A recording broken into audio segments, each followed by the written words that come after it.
नमस्कार दोस्तों, एक और एपिसोड, एक और वीडियो आपके लिए जीएस का 50 प्रश्नों का यह फिर से आपके लिए है। लगातार प्रयास, गेस क्वेश्चंस खोजे जा रहे हैं। जहां से भी लूसेंट से ढेर सारे क्वेश्चंस उठाए हैं हमने और ढेर सारे प्रैक्टिस सेट से लिए हैं। चाहे किसी का भी सेट हो, उससे क्वेश्चंस हमने यहाँ पे उठाए हैं। एक एक क्वेश्चंस आपके लिए बेहद इम्पोर्टेंट है। तैयारी हो तो पुख्ता हो। चलिए अब पहला प्रश्न पे चलते हैं। देखिए दोस्त, अगर आप नए हैं तो चैनल को सब्सक्राइब कर लें। रोजाना एक वीडियो आपको यहाँ पे मिलेंगे जीएस के फुली डिस्कशन के साथ। पहला प्रश्न कहता है, बिहार प्रांत का गठन कब किया गया? बिहार प्रांत का गठन, चलिए बिहार प्रांत का गठन कब किया गया था ये बताना है। तो सबसे पहले आपको ये पता होना चाहिए कि बिहार जो पहले था वो बंगाल का हिस्सा था। क्या था? बंगाल का हिस्सा था। पहले बंगाल का ही एक पार्ट हुआ करता था बिहार, जिसे 22 मार्च 1912 ईस्वी में अलग कर दिया गया, बंगाल से पृथक कर दिया गया और यह अपने अस्तित्व में आया 22 मार्च 1912 ईस्वी। हालांकि बिहार से भी उड़ीसा अलग हुआ, उस समय उड़ीसा भी बिहार में ही था। 1936 ईस्वी में उड़ीसा बिहार से अलग हो गया, एक पृथक राज्य बना। भाषा के आधार पर ही उड़ीसा अलग हुआ 1936 ईस्वी में। उसके बाद फिर 15 नवंबर 2000 ईस्वी को झारखंड अलग हुआ। इस तरह से दो और राज्य बने, बिहार से पृथक होके दो और राज्य बने। ठीक है, तो 2000 ईस्वी तक झारखंड साथ था, 1936 तक उड़ीसा साथ था, यानी कि सब एक ही एरिया था, एक ही प्रांत कहलाते थे बिहार। और बिहार से जब उड़ीसा अलग हुआ, फिर झारखंड अलग हुआ, तो पृथक राज्य के रूप में बिहार प्रांत का गठन हो चुका था 22 मार्च 1912। 15 नवंबर झारखंड का राज्य दिवस मनाया जाता है भले, लेकिन उस दिन बिहार प्रांत नहीं मनाया जाएगा, बिहार का राज्य दिवस नहीं मनाया जाएगा, क्योंकि बिहार जो अस्तित्व में आया था, जैसे कि झारखंड 15 नवंबर को अस्तित्व में आया इसलिए वो बना था। इसी तरह से बिहार अस्तित्व में आया था 22 मार्च 1912 ईस्वी को, इसीलिए बिहार दिवस के रूप में 22 मार्च ही चुना जा गया है।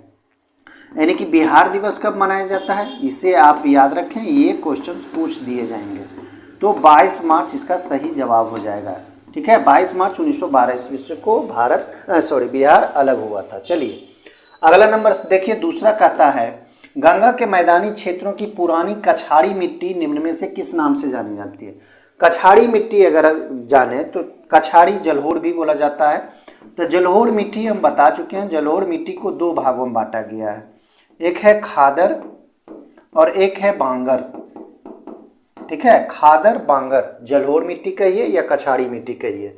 तब पुरानी जो हो गया वो बांगर होता है, इसे पुरानी मिट्टी भी कहा जाता है। नई की अगर बात करें तो खादर को बोला जाता है। ठीक है, नई किसे कहा जाता है? खादर को, और पुरानी कहा जाता है बांगर को। तो आपका सही जवाब हो जाएगा यहाँ बांगर कछाड़ी मिट्टी, ये सही आंसर हो जाएगा दूसरा का। तो जलोढ़ मिट्टी दो तरह के होते हैं, खादर और बांगर। देखिए पुरानी और नई में क्या अंतर होता है कि बाढ़ वाले जो इलाके होते हैं, नदी के किनारे वाले जो इलाके होते हैं, वहाँ अक्सर नदियाँ जो होती है बाढ़ लाती है और बाढ़ के कारण मिट्टी जो होता है बहता है, मिट्टी बह के चला जाता है। तो वो जो नई मिट्टी बनती है उसे खादर कछाड़ी मिट्टी या फिर खादर जलोढ़ मिट्टी कहते हैं।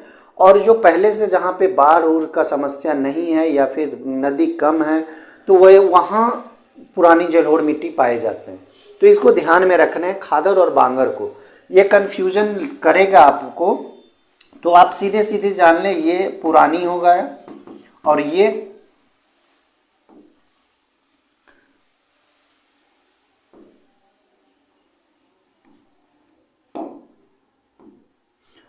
नई हो जाएगा। ठीक है, इसे ध्यान खाली रखना है, बस इसी में कन्फ्यूजन है, कौन पुरानी है कौन नई है। जलोढ़ मिट्टी तो दो तरह के हुए ही। चलिए अगला नंबर सवाल पे चलेंगे। एक एक चीज़ों को समझते जाना है दोस्त, समझोगे तभी आगे बढ़ोगे। क्वेश्चन रटने से नहीं होता है। क्वेश्चन अगर आपने रट लिया है तो रटने के बाद होता क्या है कि जब आप एग्जाम हॉल में होंगे तो वहाँ आपको कन्फ्यूजन पैदा होगा। 4 ऑप्शंस होंगे, कौन आंसर सही होगा कौन गलत होगा, तो ये आपको वहाँ पे समस्या आएगी। इसलिए प्रैक्टिस बहुत ज़रूरी है। अगर आपने पढ़ लिया है तो सिर्फ आप प्रैक्टिस करें। प्रैक्टिस करें और इस तरह के वीडियो देखें। वीडियो को अगर नहीं समझना है तो सिर्फ आप पॉज करके इसे लगाएं, बैठ के लगाएं, या फिर अगर आप बनाना चाहते हैं तो फिर आप टेलीग्राम ज्वाइन करें। टेलीग्राम का लिंक डिस्क्रिप्शंस में है, वहाँ से आपको पीडीएफ मिलेगा। पीडीएफ पे क्या करने हैं, आपको टिक करने, क्योंकि वहाँ पे आंसर नहीं मारे जाते हैं, तो आप वहाँ पे टिक कर सकते हैं। और अगर कहीं कन्फ्यूजन हो तो फिर वीडियो देख लें, उससे संबंधित वीडियो। चलिए, तीसरा नंबर सवाल है, समुद्र तल से बिहार की औसत ऊंचाई कितने मीटर है? तो ये आसान है, 52-53 मीटर है। तो 52 नहीं है, 53 मीटर इसका सही जवाब यहाँ पे हो जाएगा ऑप्शंस के अनुसार। आगे देखेंगे, बिहार राज्य की भू आकृति सामान्यतः किस प्रकार के? देखिए, ये बिहार स्पेशल से संबंधित ये जो सेट है, इसमें ढेर सारे बिहार से संबंधित क्वेश्चंस हैं। आयताकार, त्रिभुजाकार, वर्गाकार, गोलाकार। तो ये आयताकार हो जाएगा। बिहार की जो आकृति है वो कैसी है? वो क्या है? इस तरह से है। तो इस तरह की बिहार का आकृति, यानी कि इसे कह सकते हैं आयताकार। चलिए आगे हम लोग देखेंगे। पांचवा, कोपेन के अनुसार उत्तरी बिहार की जो जलवायु है किस प्रकार की विभाजित किया गया है? तो कोपेन जो है जलवायु को 5 वर्ग में विभाजित किया है, 5 वर्ग में। ए बी करके, ए बी है, सी है, डी है, उसी तरह से ई है। तो ए में रखा गया, जैसे मान के चलिए इसको शुष्क मान ले, ठीक है, शुष्क है, उष्ण है, उसी बाद शीतोष्ण है, शीतोष्ण है। तो इस तरह से सबको अलग अलग तरह से 5 भागों में ये वर्गीकृत किया है कोपेन। किसको? जलवायु को। तो बिहार का जलवायु पूछ रहा है, वो भी उत्तरी बिहार का। तो ये CWG इसका सही आंसर होगा। इसे आप जरूर याद रखें, ये पूछ लिए जाते हैं, बीपीएससी में भी पूछे गए क्वेश्चन है ये। बिहार का कुल क्षेत्रफल, तो ये एकदम इम्पोर्टेंट है, इसे आप जरूर याद रखें। 94,163 वर्ग किलोमीटर जो होगा, ये बिहार का कुल क्षेत्रफल है। तो इसे आप ना भूलें, आसान है। सातवां देखिए, बिहार के किस क्षेत्र में विंध्यन चट्टानें पाई जाती है? विंध्यन चट्टानें, तो यह देखिए बिहार इस तरह से अगर है, ठीक है, तो बिहार का ये वाला जो हिस्सा है, जैसे कि यहाँ पे कैमूर है, रोहतास है, तो यहाँ जो हिस्सा है, ये वाला हिस्सा में विंध्यन चट्टानें पाई जाती है। इसको आप क्या कह सकते हैं? ये दक्षिण है, मान के चलिए ये साउथ, ठीक है। तो इस अगर इसे आप साउथ मानते हैं तो यहाँ पे और इधर पश्चिम हो गया, तो दक्षिण पश्चिम आप इस हिस्से को कह सकते हैं। तो दक्षिण पश्चिम ये वाला हिस्सा हो जाएगा, ठीक है, दक्षिण पश्चिम। इसे पूरब मानते हैं, इसे पश्चिम मानते हैं, इसे दक्षिण, और इसे उत्तर मानते हैं, उत्तर बिहार मानते हैं। तो आप यहाँ पे दक्षिण पश्चिम का हिस्सा कह सकते हैं। तो दक्षिण पश्चिम यहाँ पे हो जाएगा। बिहार के किस क्षेत्र में विंध्यन चट्टानें पाई जाती है? तो दक्षिण पश्चिम भाग में। आगे देखेंगे, बिहार में लौटता मानसून प्रारंभ होता है। लौटता मानसून, जब लौटता है मानसून तब यह अक्टूबर के मध्य में, देखिए ऑप्शंस के पहले ही यह है ए में, अक्टूबर के मध्य में यह बिहार में प्रारंभ होता है, ध्यान देना है। चलिए, 9वां है, निम्नलिखित में किस नदी को नारायणी सदा नीरा के नाम से जाना जाता है? नारायणी और सदा नीरा के नाम से जाना जाता है गंडक नदी को। गंडक नदी से, और यह निकलता है नेपाल से, इसे याद रखना है, नेपाल से यह निकलती है गंडक नदी, जो कि उत्तर प्रदेश से होते हुए बिहार में प्रवेश करती है। बिहार में प्रवेश करती है और खास करके उत्तर प्रदेश से ये कुछ सीमा भी बनाती है। बिहार और उत्तर प्रदेश के बीच में गंडक नदी क्या बनाती है? सीमा बनाती है, और आके कहाँ मिलती है? गंगा में आके मिल जाती है, पटना के नज़दीक गंगा में आके मिल जाती है। तो ये गंडक नदी है। गंडक नदी को ही नारायणी बोला जाता है, सदा नीरा बोला जाता है, गंडक नदी को ही बोला जाता है। आगे चलेंगे, 10वां नंबर, उदयपुर वन्य जीव अभ्यारण्य बिहार के किस जिले में स्थित है? वन्य जीव अभ्यारण्य है, ध्यान से देखें यहाँ पे, वन्य जीव अभ्यारण्य। नालंदा, पश्चिमी चंपारण, पूर्वी चंपारण, नवादा। नवादा नालंदा तो है ही नहीं, इसका सही जवाब पश्चिमी चंपारण हो जाएगा। अगर इसे स्थापित की बात करें तो 1978 ईस्वी में इसे स्थापित किया गया था, स्थापना मान सकते हैं, इसे बनाया गया था उदयपुर वन्य जीव अभ्यारण्य को, ठीक है। तो 1978 ईस्वी में उदयपुर वन्य जीव अभ्यारण्य कहाँ है? पश्चिमी चंपारण में है। 11 देखें, वाल्मीकि राष्ट्रीय उद्यान को किस वर्ष प्रोजेक्ट टाइगर के अंतर्गत शामिल किया गया था? तो प्रोजेक्ट टाइगर जो भारत में सबसे पहले 1973 ईस्वी में शुरू किया गया था। प्रोजेक्ट टाइगर को कब शुरू किया गया था भारत में? 1973 ईस्वी में। कहां से किया गया था इसे भी याद रखें, ये उत्तराखंड से शुरू किया गया था।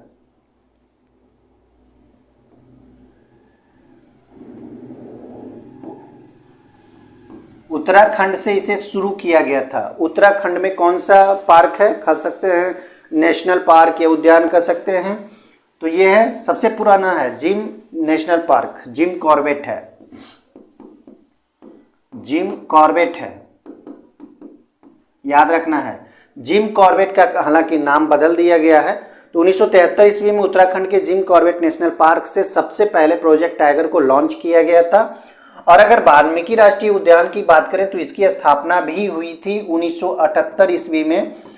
1978 ईस्वी में पहले इसे वाइल्ड लाइफ सेंचुरी के नाम से इसे स्थापित किया गया था। बाद में चलकर 1990 के आसपास इसे राष्ट्रीय उद्यान के रूप में मान्यता मिली, राष्ट्रीय उद्यान के रूप में मान्यता मिली। उसके बाद 1991 ईस्वी में इसे प्रोजेक्ट टाइगर के तहत शामिल कर लिया गया। 1991 ईस्वी में वाल्मीकि राष्ट्रीय उद्यान के तहत। हालांकि इसमें बाघों की संख्या का अगर बात करें तो 50 से प्लस बाघ हैं, ठीक है। तो 1991 ईस्वी में तो बिहार में सर्वाधिक बाघ यहीं पे पाए जाते हैं और प्रोजेक्ट टाइगर के रूप में एकमात्र बिहार का है। 12 देखें बिहार के किस जिले में सर्वाधिक चूना पत्थर पाया जाता है।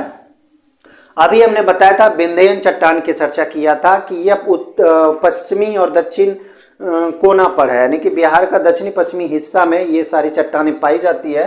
तो चूना पत्थर कहाँ पाया जाएगा, रोहतास में पाया जाएगा। कैमूर है, रोहतास है वहीं पे, ठीक है। तो रोहतास इसका सही जवाब हो जाएगा। आगे देखेंगे 13 नंबर 2011 का जो जनगणना हुआ है, क्योंकि हमें इसी के अनुसार पढ़ना है। जनगणना को अगर पढ़ना है तो 2011 को ही ध्यान में रखकर पढ़ना होगा, क्योंकि जितने भी क्वेश्चन अराइज होंगे 2011 के अनुसार ही अराइज होंगे। तो जनगणना को तो आपको रट के जाना है, 1-2 क्वेश्चन तो इससे बनेंगे ही बनेंगे, ठीक है। तो सारी चीज़ों को समझते हुए साक्षरता हो गया, ये फिर लिंगानुपात हो गया, ये सारी चीज़ों को घनत्व हो गया, ठीक है, जनसंख्या घनत्व। तो ये छोटी छोटी चीज़ें लगती है लेकिन है बहुत महत्वपूर्ण। तो जनगणना के अनुसार बिहार का शिशु लिंगानुपात पूछ रहा है, जो कि 0 से 6 वर्ष तक का आयु का जो होता है उसे शिशु लिंगानुपात के श्रेणी में रखा जाता है। तो बिहार का जो शिशु लिंगानुपात है ये 918 है। अगर ओवरऑल भारत की बात करें तो 919 है लगभग। कितना है, 919 है। ओवरऑल पूरे भारत की बात हम कर रहे हैं। और लिंगानुपात अगर भारत की बात करें तो 943 से 943 ये भारत का लिंगानुपात है। इसे भी आपको याद रखने हैं, भारत का लिंगानुपात है, तो इसे आप नोट कर लें, इसे याद रखें। आगे देखेंगे 14 बिहार की औसत वर्षा पूछ रहा है। तो आप ऑप्शंस के अनुसार आप बना सकते हैं 90, 112, 125, 140 से। सारा तो बचपन में ही रट्टा मारा हुआ है। औसत वर्षा 112 सेंटीमीटर यहाँ है, रिकॉर्डेड है। आगे देखेंगे 15 सूरज किसका पर्यायवाची शब्द है। देखिए एक स्टूडेंट के कहने पर कुछ प्रश्नों को हमने शामिल किया है एज ए हिंदी के रूप में। ये जीएस का पेपर हम करवा रहे हैं, लेकिन एक स्टूडेंट के कहने पर कुछ क्वेश्चनों को, हिंदी के क्वेश्चन को इसमें शामिल किए हैं। आप देखें इस चीज़ को, अगर आपको अच्छा लगे तो कमेंट जरूर करें, ठीक है। चलिए, अंशुमाली सूरज को बोला जाता है, ये तो सही हो जाएगा। सूरज को आदित्य भी बोला जाता है, ये भी सही है। सूरज को भास्कर बोला जाता है, ये भी सही है। यानी कि तीनों आपका सही जवाब हो जाएगा। सूरज किसका पर्यायवाची है, भास्कर, आदित्य और अंशुमाली। क्रिया के अर्थ में अगर विशेषता प्रकट करने वाले अव्यय को क्या कहते हैं। क्रिया के अर्थ में विशेषता प्रकट करने वाले अव्यय को क्या कहते हैं। ऑप्शन संबंध बोधक, समुच्चय बोधक, विस्मयादि बोधक, क्रिया विशेषण। तो ये हो जाएगा क्रिया विशेषण, जो कि क्रिया का विशेषता बतलावे, क्रिया के विशेषता बतलावे। जैसे अगर उदाहरण की बात करें तो ये अचानक, ये वर्ड क्या हो गया, क्रिया विशेषण हो गया। तो क्रिया के अर्थ में विशेषता अगर प्रकट कर रहा है, क्रिया की विशेषता बता रहा है, तो ये क्रिया विशेषण हो गया। ये तो आसान है एकदम। अब अव्ययी भाव समास का उदाहरण पूछ रहा है। अव्ययी भाव समास का उदाहरण, यानी कि जिसका प्रथम पद जो है वो महत्वपूर्ण हो। क्या है इसमें, लव कुश, भरपेट, त्रिभुवन, छत्रधारी। तो भरपेट इसका सही जवाब हो जाएगा, ठीक है। प्रथम पद याद रखना है। आगे अन्वेषण का संधि विच्छेद पूछ रहा है। देखिए अनजोरवेशन ये नहीं होगा, अनुजोरेशन ये ठीक हो जाएगा। अन्वेषण का सही संधि विच्छेद अनुजोड़ ऐसा नहीं होगा, ठीक है। इस तरह से आपको देखते जाना है, पढ़ने होंगे। आप देखे होंगे तो आप यहाँ पे टिक कर सकते हैं, देख सकते हैं। आप कमेंट करके हमें बताएं कि क्या ये आपके लिए उपयुक्त है, क्या आप ये जानते थे, तो और थोड़ा सा हार्ड लाएंगे। जैसे कि यहाँ देखिए क्वेश्चन 19 पूछ रहा है, रसगुल्ला में कौन सा समास है, तत्पुरुष या बहुब्रीहि है, अव्ययी भाव है, दिग्गु है, कौन है? तो रसगुल्ला पढ़े होंगे तत्पुरुष, ठीक है। समास को जरूर पढ़े, समास से क्वेश्चन ज्यादा एराइज होते हैं, समास से क्वेश्चन आते हैं। हर एक परीक्षाओं में सबसे ज्यादा क्वेश्चन समास से होते हैं। चलिए अब यहाँ पे मिलान कर लीजिए आप। एक तरफ कॉलम ए है, कॉलम बी। कॉलम ए में नृत्य का प्रकार है, यहाँ देखिए कॉलम ए में क्या है, नृत्य का प्रकार, और कॉलम बी में क्या है, राज्य का नाम है। जैसे नृत्य का प्रकार है बिहू, तो बिहू कहाँ मनाया जाता है, ये आसाम में मनाया जाता है। आसान है, इस पढ़े होंगे आप लोग। गरबा ये गुजरात में होता है, ठीक है। उसी तरह से तमाशा कहाँ होता है, तो तमाशा महाराष्ट्र का है। नौटंकी तो आप जानते होंगे उत्तर प्रदेश का है नौटंकी। तो चारों ऑप्शन से एकदम आसान है, एकदम आप मिलान कर सकते हैं।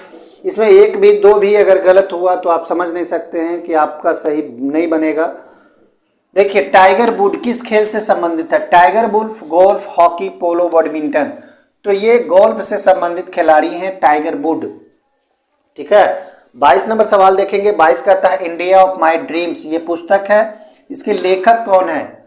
बहुत महत्वपूर्ण होता है, पुस्तकें जो होती है उसके संपादक या फिर लेखक, ये बहुत महत्वपूर्ण होता है, इसलिए हम इसे इग्नोर ना करें, इसे जरूर याद रखें। गोपाल कृष्ण गोखले नहीं होगा, जवाहरलाल नेहरू नहीं होगा, जेबी कृपलानी नहीं होगा, Mahatma Gandhi is the right answer. India of my dreams के लेखक है महात्मा गांधी। चलिए आगे देखेंगे। प्रसिद्ध व्यक्ति मिल्खा सिंह के बारे में पूछा जा रहा है, कथन है दिया हुआ। आप 3 कथन को देख लें। फ्लाइंग सिख के नाम से जाना जाता था, देखिए मिल्खा सिंह को फ्लाइंग सिख के रूप में जाना जाता था, नाम से जाना जाता था, ठीक है। उसके बाद कहता है 1958 ईस्वी में एशियन गेम्स में उन्होंने स्वर्ण पदक जीता था, ये भी सही है। मिल्खा सिंह के नाम है, एशियन गेम्स में स्वर्ण पदक जीते हैं 1958 ईस्वी में। तीसरा कहता है 1959 में उन्हें पद्मश्री से सम्मानित किया गया था, ये भी सही है। तो ओवरऑल तीनों जो आपका कथन है ये सही है, तो उपयुक्त सही भी इसका सही जवाब हो जाएगा। अब आगे देखेंगे 24 नंबर सवाल। सूचना का अधिकार अधिनियम किस वर्ष पारित हुआ था? सूचना का अधिकार अधिनियम बताना है। चलिए बताइए, सूचना का अधिकार अधिनियम कब पारित किया गया था? 1542। तो बहुत आसान है, इसे आप समझे होंगे या फिर याद किए होंगे, तो 2005 इसका सही जवाब हो जाएगा। सूचना का अधिकार 2005 ईस्वी में पारित हुआ था। चलिए आगे देखेंगे। निम्नलिखित में से पर्वतमाला को सह्याद्री के नाम से भी जाना जाता है। सह्याद्री शायद क्वेश्चन हम दे चुके हैं। सह्याद्री ये पश्चिमी घाट का जो भी पर्वतमाला है, पश्चिमी घाट का, उसे हम सह्याद्री के नाम से जानते हैं। तो सतपुरा, पश्चिमी घाट, पूर्वी घाट, ये देख लीजिए पश्चिमी घाट जो होता है, पश्चिमी हिस्सा, इसे हम सह्याद्री के नाम से जानते हैं। हर हालत में तैयार रहने हैं आपको। भारत के उत्तर पश्चिमी भाग में शीतकालीन वर्षा का कारण क्या है? स्थानीय झंझावात, लौटती मानसून, पश्चिमी विक्षोभ या फिर उत्तर पूर्वी मानसून। 4 ऑप्शंस में से अगर आपका सही जवाब देखें तो उत्तर पश्चिमी जो भाग है भारत का, उत्तर पश्चिमी भाग कहने का मतलब है राजस्थान, गुजरात का जो हिस्सा है, या फिर उधर पंजाब कह सकते हैं। तो ये जो होता है ये पश्चिमी विक्षोभ के कारण होता है शीतकालीन वर्षा, यानी कि ठंडा में वर्षा पड़ता है। जैसे कि आप तमिलनाडु में देख सकते हैं ठंडा के दिनों में वर्षा होती है, तो वह लौटता हुआ मानसून के कारण होता है। और यहाँ पे देखें पश्चिमी विक्षोभ के कारण क्या होता है, शीतकालीन वर्षा, यानी कि ठंडा में वर्षा पड़ता है।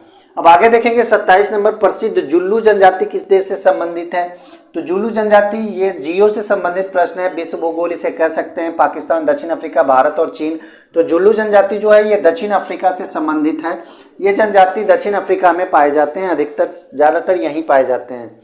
वेवांतर का मात्रक, मात्रक हमने कहा था कि आप फिजिक्स में ये मात्रक को जरूर आप याद रखें। मात्रक से प्रश्न बनते हैं, फिजिक्स से प्रश्न आएंगे 6-7 की संख्या में, 8 भी हो सकते हैं। टोटली जो 25 से 30 क्वेश्चन होंगे वो साइंस के होंगे। साइंस में सर्वाधिक क्वेश्चन जो होता है वो आपका किसका होता है? सर्वाधिक क्वेश्चंस बायोलॉजी से लिया जाता है, फिर फिजिक्स का नंबर आता है, उसके बाद केमिस्ट्री का नंबर आता है। तो वेमांतर का मात्रक बताना है तो यहाँ पे सबका एक एक करके देख लेंगे। एम्पियर किसका मात्रक है? ये विद्युत धारा का मात्रक है। क्या है? विद्युत धारा का मात्रक है, विद्युत धारा। ठीक है। उसी तरह बोल्ट है बेवांतर का मात्रक, बोल्ट, बोल्ट इसका सही जवाब हो जाएगा, बेवांतर का मात्रक बोल्ट होता है। कूलाम जो होता है ये आवेश का मात्रक होता है, आवेश किसका, विद्युत का आवेश। ओम प्रतिरोध का मात्रक है। तो एक एक चीजों को अगर आप समझेंगे, याद करेंगे तो आपको कोई दिक्कत नहीं होगी। अगर मात्रक आपको चारों याद रहेगा तो ऑप्शंस आपके लिए आसान हो जाएगा। ठीक है, आगे देखेंगे निम्न में कौन विद्युत अनुचुंबकीय है। पदार्थ को 3 भागों में बांटा गया है, कौन कौन है। एक है प्रतिचुंबकीय, प्रतिचुंबकीय, ठीक है, इसे देखें। एक नंबर दूसरा है अनुचुंबकीय, अनुचुंबकीय, और तीसरा कहता है लौह चुंबकीय, लौह चुंबकीय।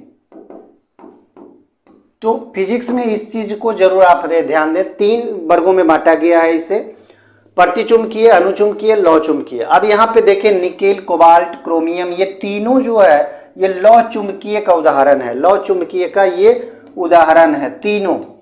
ठीक है, और तांबा जो होता है, तांबा ये अनुचुंबक का उदाहरण है, तांबा अनुचुंबकीय का उदाहरण है।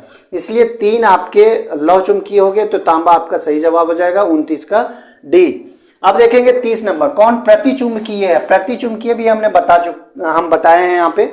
अभी तुरंत हम बताए कि लोहा जो होता है ये लौह चुंबकीय है, निकिल लौह चुंबकीय है, कोबाल्ट जो होता है ये भी लौह चुंबकीय है।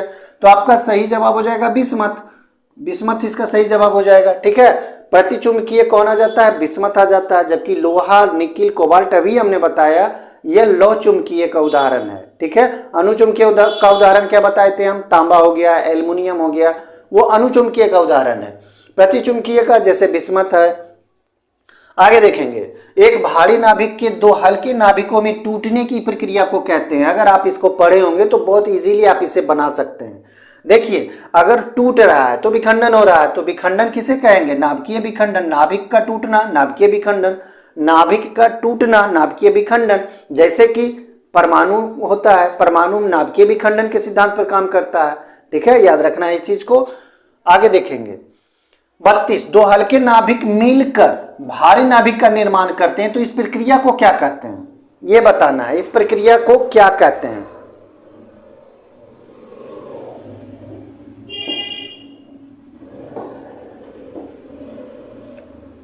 तो अभी हमने बताया कि 2 नाभिक जब आपस में टूटते हैं तो उसे विखंडन कहते हैं, नाभिकीय विखंडन कहलाता है।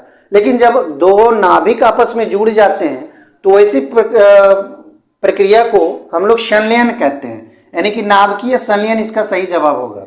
ठीक है, नाभिक का टूटना विखंडन कहलाता है, और नाभिकीय विखंडन पर आधारित हमने बताया परमाणु बम। उसी तरह से नाभिकीय संलयन में क्या होता है, नाभिक का आपस में जुड़ना, यह नाभिकीय संलयन का उदाहरण है। जैसे कि हाइड्रोजन बम नाभिकीय संलयन पर आधारित होता है। सूर्य जो होता है ये क्या होता है, नाभिकीय संलयन पर आधारित होता है। सूर्य का बनना, उसमें भी नाभिक मिलता है। ठीक है, तो इस प्रक्रिया को समझना है, नाभिकीय संलयन और नाभिकीय विखंडन को याद रखिएगा, क्वेश्चंस वहां से गलत नहीं होंगे। अब यहाँ पूछा जा रहा है नाभिकीय रिएक्टरों में जो ऊर्जा उत्पन्न होती है तो विखंडन के द्वारा होता है। तो इसमें देख ले विखंडन कहाँ है, तो नियंत्रित विखंडन के द्वारा होता है। ऊर्जा अगर उत्पन्न हो रहा है तो ये नियंत्रित विखंडन के द्वारा हो रहा है। ठीक है, आगे देखेंगे नंबर 33 हो गया है। 34 नंबर देखेंगे, निम्न में किस ग्रह का घनत्व तो पानी से भी कम है। अब पानी में डाल देने पर वो तैरने लगेगा। तो बुध है, शुक्र है, शनि है, मंगल है। तो सबसे हल्का ग्रह अगर कहें तो ये शनि के रूप में जाना जाता है। इसका घनत्व इतना कम है कि पानी से भी कम है, और पानी में यह तैर जाएगा। तो कह सकते हैं कि शनि इसका सही जवाब होगा। पानी से यह कम है इसका घनत्व, और यह पानी में तैर सकता है। एक खगोलीय इकाई निम्न के बीच की औसत दूरी है। खगोलीय इकाई किसे कहते हैं, खगोलीय दूरी जिसे हम लोग कह सकते हैं। तो यह पृथ्वी और सूर्य के बीच का जो दूरी होता है वही खगोलीय इकाई के रूप में माना जाता है। ठीक है, आगे देखेंगे 1802 का जो बेसिन की संधि हुआ था उस पर हस्ताक्षर किसके किसके मध्य हुआ था, तो मराठा और अंग्रेज के बीच में हुआ था। तो मराठा के तरफ से कौन था, अंग्रेज तो था ही, अंग्रेज तो था ही। ठीक है, ये तो दोनों होगा ही नहीं, डच और फ्रांसीसी के बीच में नहीं हुआ था, अंग्रेज और मराठा के बीच में हुआ था। तो बाजीराव प्रथम नहीं होगा, बाजीराव द्वितीय होगा, बाजीराव द्वितीय होगा इसका सही जवाब। बाजीराव द्वितीय और अंग्रेज के बीच में 1802 ईस्वी में बेसिन की संधि हुआ था। चलिए 37, औरंगजेब की 1707 में मृत्यु होती है, तो सत्ता किसने संभाली थी? 1707 ईस्वी में जब औरंगजेब की मृत्यु हुई थी, और ऐसे औरंगजेब कब राजगद्दी संभाला था?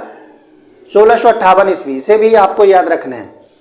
तो सबसे पहले मुअज्जम, इसका जो पुत्र था मुअज्जम नाम से था, मुअज्जम था, जो कि राजगद्दा यानी कि सत्ता को संभाला था। और यह किस नाम से संभाला था? तो बहादुर शाह प्रथम के नाम से संभाला था। नाम था उसका मुअज्जम, और वह जब सत्ता पर बैठा था तो बहादुर शाह प्रथम के नाम से बैठा था। 37 हो गया। अब 38 देखेंगे। निम्नलिखित में से कौन लगातार 6 वर्षों तक भारतीय राष्ट्रीय कांग्रेस के प्रेसिडेंट रहे? सबसे अधिक दिनों तक भारतीय राष्ट्रीय कांग्रेस जो है उसका अध्यक्ष के रूप में रहे हैं, प्रेसिडेंट के रूप में रहे हैं। देख सकते हैं दादा भाई नौरोजी, अबुल कलाम आजाद, गोपाल कृष्ण गोखले, जवाहरलाल नेहरू। तो ये थे अबुल कलाम आजाद। सबसे कम उम्र के अध्यक्ष बनने वाले भी अबुल कलाम आजाद हैं। सबसे अधिक दिनों तक प्रेसिडेंट के पद पर रहने वाले भी अबुल कलाम आजाद थे। 1940 ईस्वी से लेकर 1945 ईस्वी, 6 वर्षों तक लगातार ये भारतीय राष्ट्रीय कांग्रेस के अध्यक्ष के रूप में, प्रेसिडेंट के रूप में रहे हैं। चलिए 39, भारत के किस राज्य में उसके क्षेत्र का अधिकतम प्रतिशत क्षेत्र वन आच्छादित है? यानी कि सर्वाधिक संख्या में, सर्वाधिक प्रतिशतता के मामले में कह सकते हैं, भूमि का प्रतिशत के मामले में कह सकते हैं, तो वह मिजोरम है, जहां सर्वाधिक जंगल है, वन है। ठीक है, एकदम प्रतिशत के बारे में मत, 100% में से 90+ में है। तो इस तरह से मिजोरम जो है वो जंगली इलाका है, याद रखना है। 40 से निम्नलिखित में किस एक देश में पंपास घास के मैदान स्थित है? पंपास जैसे ही नाम आता है तो अर्जेंटीना इसका सही जवाब होगा। हालांकि उरुग्वे में भी कुछ ये पंपास घास हैं, लेकिन सर्वाधिक की मात्रा अगर बोले तो अर्जेंटीना ही होगा इसका उपयुक्त जवाब। हॉटस्पॉट पर्यावरण के संदर्भ में भारत में कहां पाए जाने वाले हैं? देखिए ध्यान से देखिए क्वेश्चन को। हॉटस्पॉट, तो हॉटस्पॉट भारत में 4 है, 4 जगह है हॉटस्पॉट, ध्यान देना है। तो यहाँ पे हॉटस्पॉट जो पूछा जा रहा है पर्यावरण के संदर्भ में, तो यह हो जाएगा, एक तो पश्चिमी घाट है ही, और पूर्वी हिमालय श्रृंखला भी हो जाएगा, जो कि हॉटस्पॉट के रूप में जाने जाते हैं।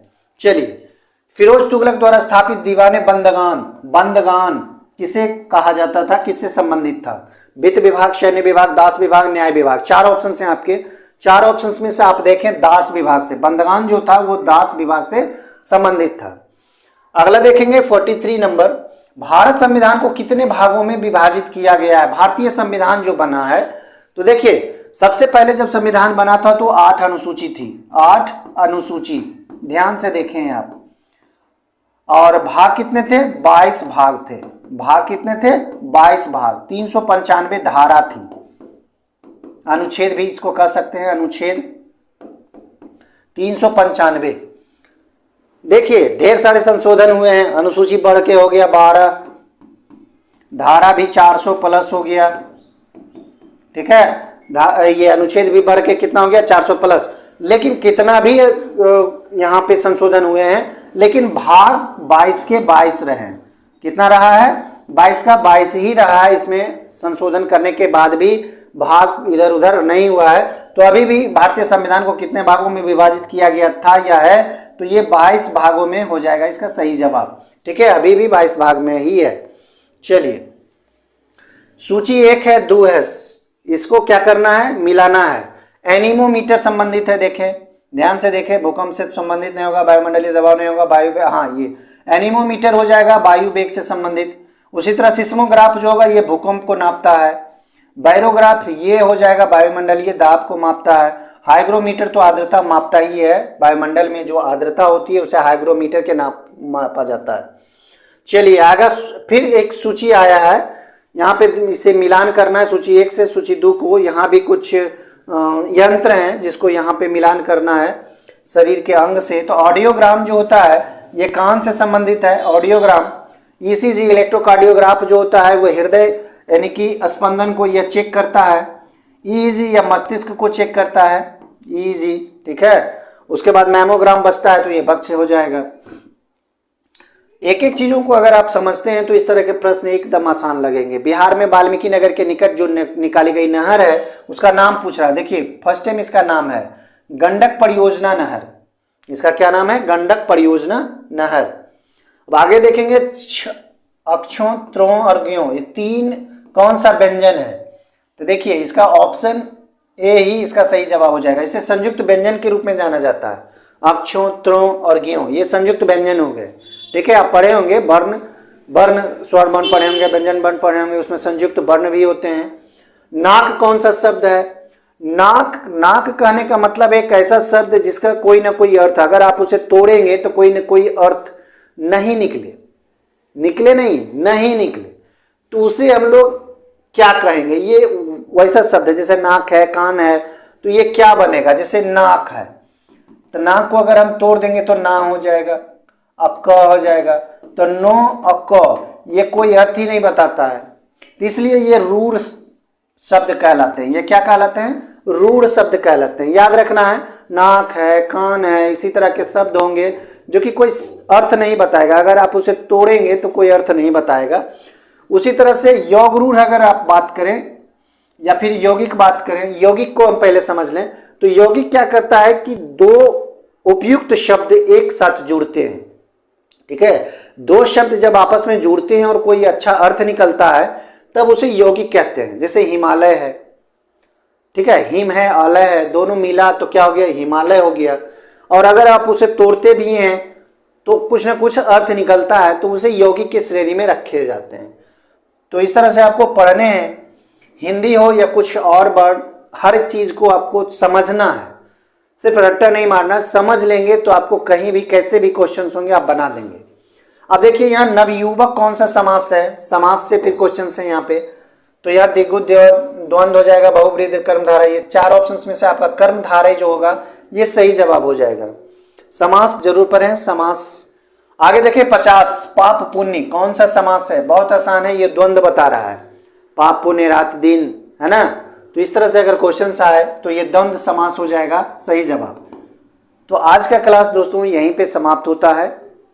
इसमें कुछ हिंदी के भी शब्द थे, कह सकते हैं क्वेश्चंस थे, जियो के प्रश्न थे, विश्व के भी उठाए गए थे, भारतीय जियो के भी प्रश्न थे, इतिहास के प्रश्न थे, केमिस्ट्री, फिजिक्स, बायोलॉजी के तीनों टॉपिक को उठाया गया था, तीनों सब्जेक्ट को उठाया गया था।